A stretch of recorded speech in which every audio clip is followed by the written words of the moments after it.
कहानी की शुरुआत होती है एक लड़की से जो इतना शॉपिंग कर लेती है कि वो ठीक से शॉपिंग बैग उठा भी नहीं पा रही थी। वो फिर भी सेल की आवाज सुनकर और भी सामान ले लेती है। अब तो उसका हाल ये था कि वो ठीक से चल भी नहीं पा रही थी और अपने आप को गालियां दे रही थी। पर उसे ये नहीं पता था कि रास्ते में कुछ लड़कियां उसका इंतजार कर रही है उससे बदला लेने के लिए।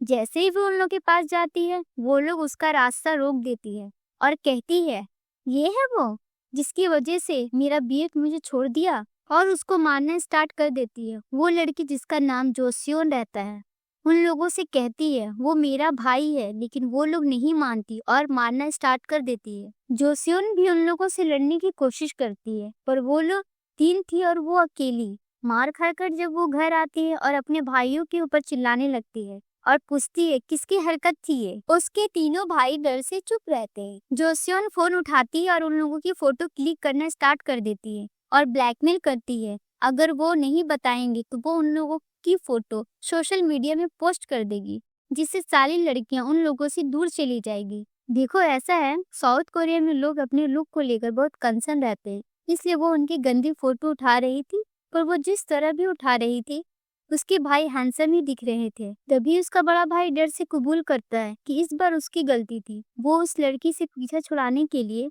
उससे झूठ कहा था कि उसकी दूसरी जीएफ है। जोसियोन अपने फ्लैशबैक में जाती है और बताती है कैसे उसके हैंडसम भाइयों की वजह से खूबसूरत लड़कों से नफरत थी। उसे ये लगता था कि खूबसूरत लोगों पर कभी भरोसा नहीं करना चाहिए, क्योंकि जितना खूबसूरत चेहरा होता है उतना ही बुरा उन लोगों का दिल होता है, और खासकर उन लोगों से दूर रहना चाहिए जो जानते हैं कि वो हैंडसम है। दूसरी तरफ एक लड़का जिसका नाम ली कांगू रहता है एयरपोर्ट की लॉबी में बैठ कर कुछ ड्रॉ कर रहा था, पर वो ड्राइंग कंप्लीट नहीं कर पा रहा था क्योंकि वो अपनी इमेजिनेशन में चेहरा कंप्लीट नहीं कर पा रहा था। तभी उसकी नजर एक कपल में पड़ती है और वो नोटिस करता है कि लड़की उसकी तरफ ही देख रही है। जैसे ही उसका बीएफ वॉशरूम जाता है, ली कांगू उस लड़की के पास जाता है और पूछता है कि तुम्हारा बीएफ है। वो लड़की जवाब में कहती है नहीं, सिर्फ दोस्त है मेरा। ली कांगू उसे उसका नंबर मांगता है। वो लड़की नंबर दे देती है। ली कांगू उसका नंबर जाकर उसके बीएफ को दे देता और कहता है एक लड़की ने उसे नंबर शेयर किया था पर वो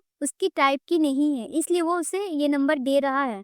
वो नंबर देखकर शॉक हो जाता है क्योंकि वो नंबर किसी और का नहीं बट उसकी जेब का ही रहता। ली कांगू एयरपोर्ट के बाहर आ जाता है जहां उसका दोस्त उसको पिकअप करने आता है। तभी वो देखता है कि वो उन दोनों कपल का ब्रेकअप कराने में कामयाब हो गया है। अगले सीन में स्कूल के वाइस प्रिंसिपल अपना फेवरेट फ्लावर पॉट की सफाई कर रहे होते हैं। तभी जोसियन वहां आ जाती है और स्पोर्ट की बजट अप्रूव करने के लिए कहती है। पहले तो वो उसकी बातों को इग्नोर करता है, लेकिन फोर्स करने के बाद कहता है क्या वो स्टूडेंट फर्स्ट रैंक की है। इसका जवाब में वो कहती है नहीं, पर वो बहुत टैलेंटेड है। इस पर वाइस प्रिंसिपल कहता है कि वो ऐसे बच्चे पर क्यों पैसे खर्च करे जो कोई थर्ड ग्रेड कॉलेज में जाने वाली है, और कहता है कि वैसे भी चीफ प्रेसिडेंट की पोजीशन खाली है, जब वो आ जाएंगे तब स्कॉलरशिप दे देंगे, और वैसे भी तुम्हारा कॉन्ट्रैक्ट नेक्स्ट ईयर खत्म होने वाला है। ये सुनकर जोसियोन वहां से गुस्से से चली जाती है। वो बाहर निकलकर किसी क्लासरूम में जाती है। वहां वो देखती है लड़कियों की भीड़ लगी हुई है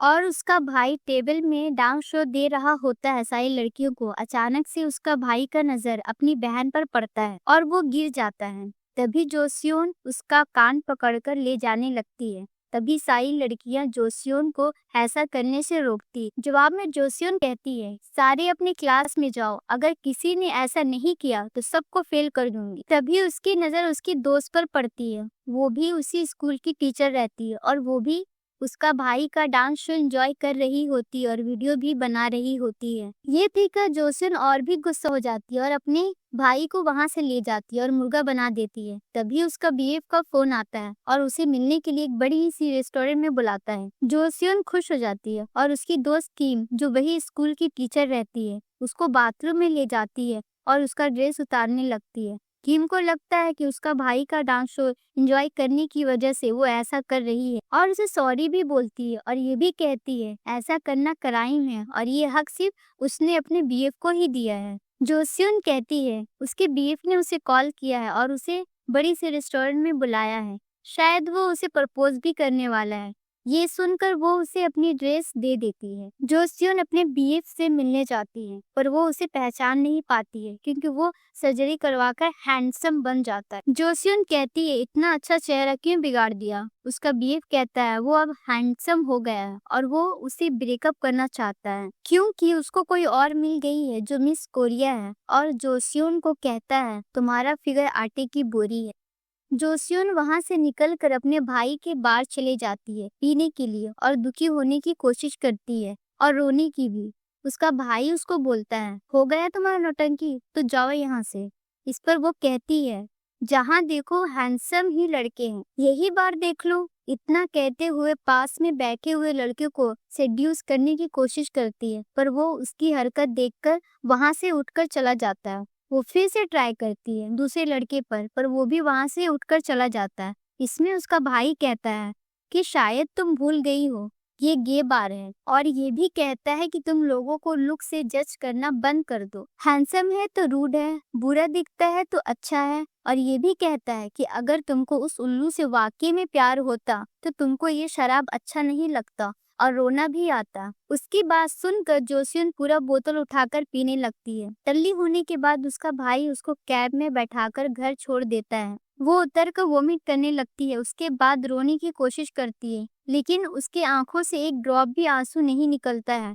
तभी उसकी दोस्त किम का फोन आ जाता है और वो फिर से पीने के लिए चली जाती है। वो दोनों सियोन की बीएफ को गालियां दे रही थी और पी रही थी। तभी किम उसके बीएफ का फोटो देख लेती है और पूछती है ये हैंडसम कौन है। जो सियोन कहती है यही है उसका बीएफ। ये सुनकर वो भी शॉक हो जाती है और पहचान नहीं पाती है। वो जोसियोन से कहती है कि कॉल लगा और पूछ कहाँ से सर्जरी करवाया है, उसे भी करवाना है। सियोन उससे फोन ले लेती है और जोर से सर टेबल में पटक देती है। किम को लगता है कि वो रो रही है और उसे चुप करवाने जाती है। जब उसके पास जाती है तो उसको पता चलता है कि वो रो नहीं रही पर बच्चों की तरह कुछ खा रही है। दूसरी तरफ ली कांगो जॉगिंग के लिए रेडी होकर निकलता है। तभी उसे उसके जूते में कुछ धूल दिखती है। वो उसे साफ करने लगता है। किम को गंदगी बिल्कुल पसंद नहीं थी। वो जूता साफ करके बाहर जॉगिंग के लिए चला जाता है। रास्ते में उसे एक साइन बोर्ड दिखता है जो उसे बहुत पसंद आता है। वो रुक कर उसके साथ सेल्फी उठाने लगता है।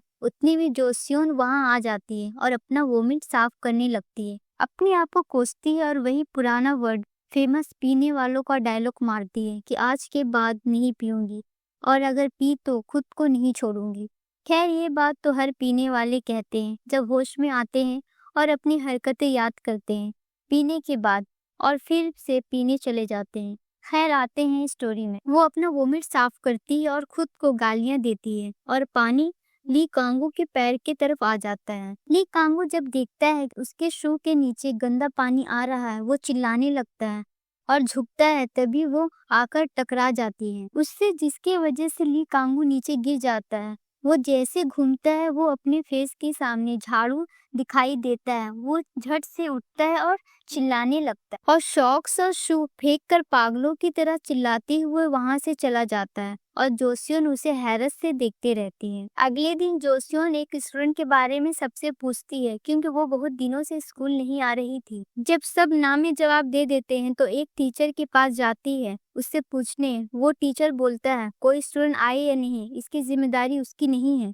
और कहता है अगर उसको ज्यादा टेंशन है तो वो खुद कॉल करके पता लगा ले। वैसे भी पीटी टीचर फ्री रहती है। जोसियोन को उसकी बात सुनकर गुस्सा आ जाता और टेबल में जोर से लात मारती है और उस टेबल से एक फ्लावर पॉट गिरने वाला रहता है। वो उसे कैच करके बचा लेती है पर उसका फूल को बचा नहीं पाती है। ये सब होते हुए एक टीचर देख लेता है और वो बिना कुछ बोले वहां से चला जाता है। स्टाफ रूम में जब टीचर मीटिंग चल रही होती है तब वाइस प्रिंसिपल वहां अपने पॉट के साथ आते हैं और पूछते हैं किसने किया ये, और ये भी कहते हैं ये किसी टीचर की हरकत है, कोई बच्चे की नहीं। और पूछता है किसने किया ये। जोसियोन डर से किम के पीछे छुप जाती है। बार बार पूछने पर जोसियोन बहुत हिम्मत करके बोलने जा रही थी। तभी वो टीचर सच बोलकर जोसियोन को फंसा देता है। वाइस प्रिंसिपल जोसियोन को अपने कैबिन में ले जाकर बहुत सुनाता है जिसकी वजह से किम बहुत गुस्सा हो जाती है और जोसियोन कहती है कि वो तो अपनी गलती मानने वाली थी पर उस टीचर की वजह से उसे धोखेबाज भी सुनना पड़ेगा और कहती है इसलिए वो हैंडसम लड़कों से नफरत करती है।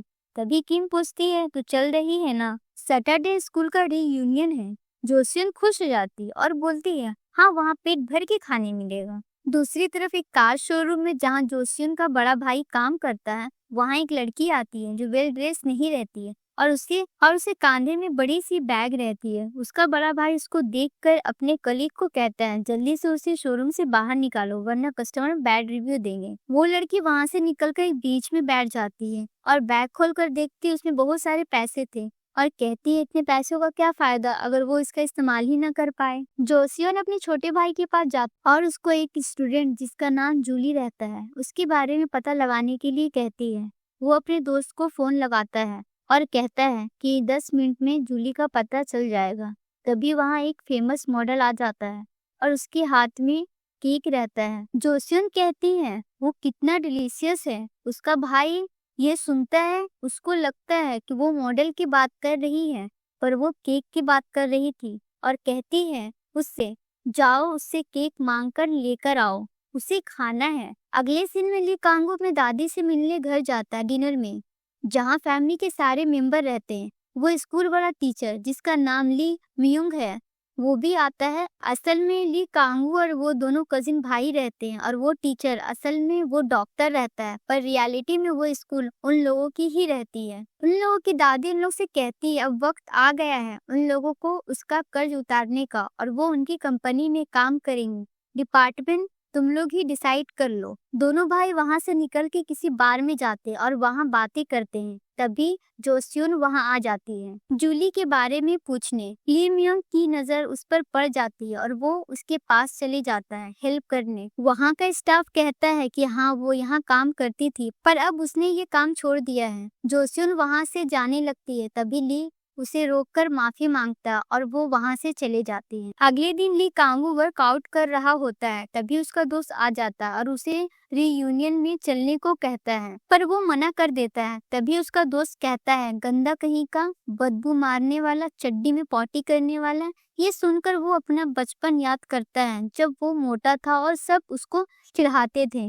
पहले तो वो अपने दोस्त की बात इग्नोर करता है लेकिन थोड़ी देर बाद उसको बहुत जोरों से पॉटी आ जाती है और वो मुश्किल से रोक पाता है और बाथरूम की तरफ भागता है। फिर वो एक फेमस साइकियाट्रिस्ट के पास जाता है। वो साइकियाट्रिस्ट पहले मना कर देता है फिर जब वो पैसे देता है तो उसको अंदर बुला लेता है। वो साइकियाट्रिस्ट को सारी बातें बताता है और उसी वक्त किसी लड़की का स्केच भी करता है। वो डॉक्टर उसे पूछता है ये लड़की कौन है। ली कांगू कहता है पता नहीं पर सबकॉन्शियस माइंड में ये फेस है जो बनाता है पर पूरा फेस नहीं बना पाता है कभी। तभी डॉक्टर कहता है कुत्ते जैसी सिचुएशन है। ली कांगू सुनकर ये शॉक हो जाता है। तब डॉक्टर समझाता है कि कुछ दिन पहले डॉक्टर को कुत्तों ने काट लिया था। उसके बाद वो कुत्तों से नफरत करने लगा था।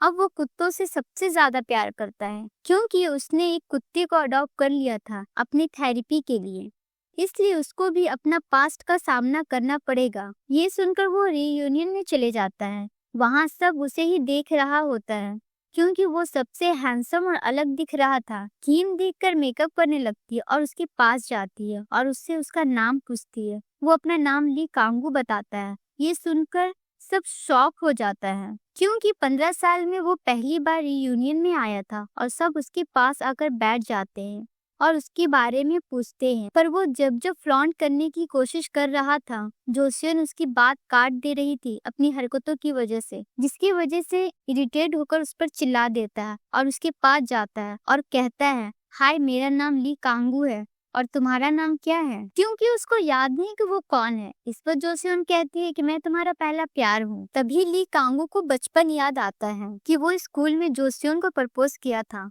और वो कहती है कि वो पसंद नहीं करती है। ली कांगू उसको देखकर डर सा जाता है और कहता है तो वो तुम हो, और उसकी लड़की वाली स्केच दिमाग में कंप्लीट हो जाती है और पॉटी भी लग जाती है।